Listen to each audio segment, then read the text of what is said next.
የአፍሪካ ሰዓት ከምንጊዜውም በላይ አፍሪካ አንድ መሆን ያለባት ጊዜ ላይ ነች። አፍሪካ በአውሮፓና አሜሪካ ውዝግብ የምታተርፍበት ወቅት ላይ ትገኛለች። ትኩረቷም ራሷን በማሳደግ ላይ መሆን ያለበት ጊዜ ላይ ነች። እንዲሁም የግል ቁርሾዋን ወደ ጎን ትታ እንደውም እንደ አህጉር ጥምር ጦር የመመስረቻ ወሳኝ ሰዓት ላይ ትገኛለች። ለምን ካላችሁኝ አሁን ላይ የዓለምና የቀኝ ገዢዎቻችን አይን ትኩረት ከአፍሪካ ላይ ተነቅሎ እዛው የምዕራቡ ዓለም ላይ በማተኮሩ ነው። የሁሉም ትኩረት በአውሮፓና በዩናይትድ ስቴትስ ላይ በሆነበት ሰዓት አፍሪካ ካለ ውጭ ጫና የውስጥ ትስስሯን የምታጠናክርበት ወሳኝ ምዕራፍ ላይ ትገኛለች። በአውሮፓ ውስጥ ከአንድ ሀገር ወደ ሌላ ሀገር ለመጓጓዝ ቢያስፈልግ ፓስፖርት ብቻ መያዙ በቂ ነው። በተቃራኒው በአህጉራችን አፍሪካ ግን ከአንድ ሀገር ወደ ሌላ ሀገር ለመሄድ ብንፈልግ እንዲሁም ለአንዳች ጉዳይ ማረፍ ቢኖርብን ፓስፖርት፣ ቪዛ እንዲሁም የመግቢያ በቂ ምክንያት ያስፈልጋል። ካላጋነንኩት እሱም ከተሳካ ነው። ይህ ሁሉ ፕሮሰስ ግን ለምን? መተማመን አቅቶን ወይስ ጊዜያዊ ጥቅማችን በልጦብን? አህጉራችን ላይ በፓስፖርት ብቻ በነፃነት መንቀሳቀስ ብንችል አንዱ ሀገር ያለውን ሌላኛው የለውም። አንዱ መሬት ያበቀለውን ሌላኛው መሬት አያበቅለውም። አንዱ ሀገር ያመረተውን ሌላኛው አያመርተውም። ስለዚህ በውድ ዋጋ ከሌላ ሀገራት በኤክስፖርት የምናመጣው ምናልባት የጎረቤት ሀገራት ጋር ሞልቶ የተትረፈረፈ ነገር ሊሆን ይችላል። በፋብሪካ ምርት ውስጥ ቢሆን አሳቢና ፈጣሪ ጭንቅላት አተን አይደለም። ባይሆን እሳቢያችንን ለማይጠቅመን ነገር እየዋል ነው እንጂ። አፍሪካ በህብረት ሆና የኔ የምትላቸውን ምርቶች በሰፊው ማምረት ያለባት ሰዓት ላይ ነች። አፍሪካ ድምጿን አጥፍታ በጥንቃቄ አጋሮቿን መምረጥ ያለባት ምዕራፍ ላይ ነች። በእርግጥ አህጉራችን የእርስ በርስ ትስስሯን ብታጠብቅና አንድ ሆና ለለውጥ ብትሰራ ልታሳካ የምትችላቸውን ከኛ ከህዝቦቿ በላይ ምዕራቢያኑ ጠንቅቀው ያውቁታልና ይህ እንዲሆን አይፈልጉምም አይፈቅዱምም። እንደውም እርስ በርስ የምንጨራረስበትን የምንጠላላበትን አውቶማቲክ ወጥመዶችን ዘርግተውልናል። አንድ እርምጃ ወደፊት ስንራመድ ወጥመዱ ይፈነዳል። ከዛም አንተነህ እየተባባልን ጣት እየተቀሳሰርን መፋጀት ነው። የታላቋን አፍሪካ ምስል ማየት ተስኖን እንደ ቁም ነገረኛ በጎጠኝነቱና በጥላቻው ላይ ራሳችንን ቢዚ አድርገናል።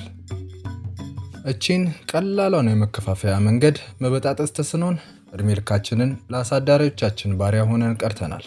የነፃነቱ ቁልፍ በእጃችን መኖሩን ዘንግተን መፍትሄ እንደ ሰማይ ርቆናል። ሌላው ቀርቶ በምዕራቡ ፕሮፓጋንዳ አቅላችን ዞሮ ሩሲያን በጠላትነት ፈርጀናል። በእነዚህ ጉዳዮች ላይ የደቡብ አፍሪካው የነፃነት ታጋይ እንዲሁም የሀገሪቷ የፓርላማ አባል የሆነው ጁሊያን ማሌማ እንዲህ ይላል። ጓዶች፣ ሩሲያን እንደግፋለን።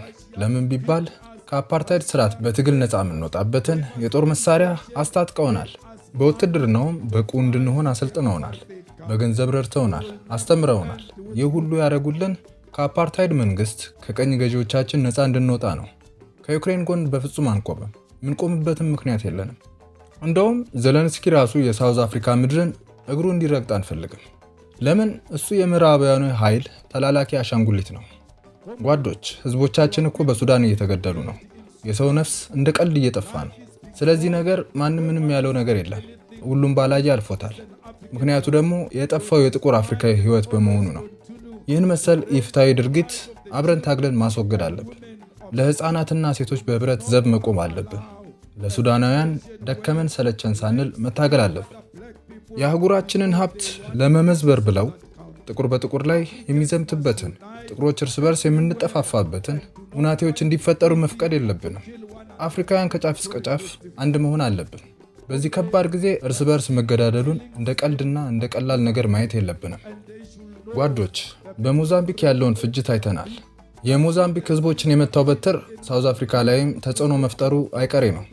ስለዚህ ይህንን መሰል አለመረጋጋቶች እንዲኖሩም እንዲፈጠሩም መፍቀድ የለብንም።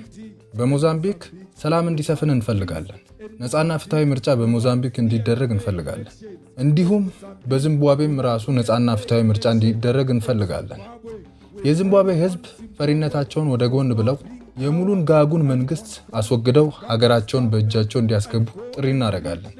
የገዛ ሀገራቸውን ለህዝቦች አስረክበው እዚህ በሳውዝ አፍሪካ የተድላ ህይወት መግፋቱ ትርጉም የለውም።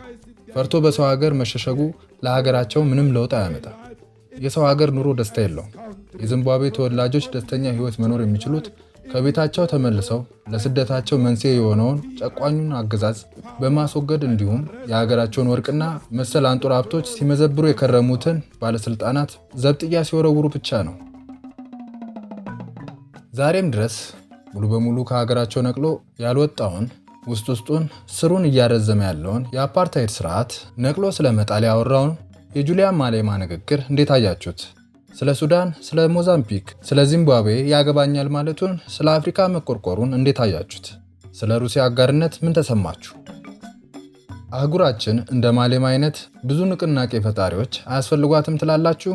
አፍሪካስ ከምንም ጊዜ በላይ በአንድነት በህብረት መራመድ ያለባት ወሳኝ ጊዜ ላይ ያለች አይመስላችሁም? እስኪ እናንተም ሀሳባችሁን በኮመንት ስፍራ ላይ ጫር ጫር አድርጉልን። እናመሰግናለን። ቸርን ሰንብት።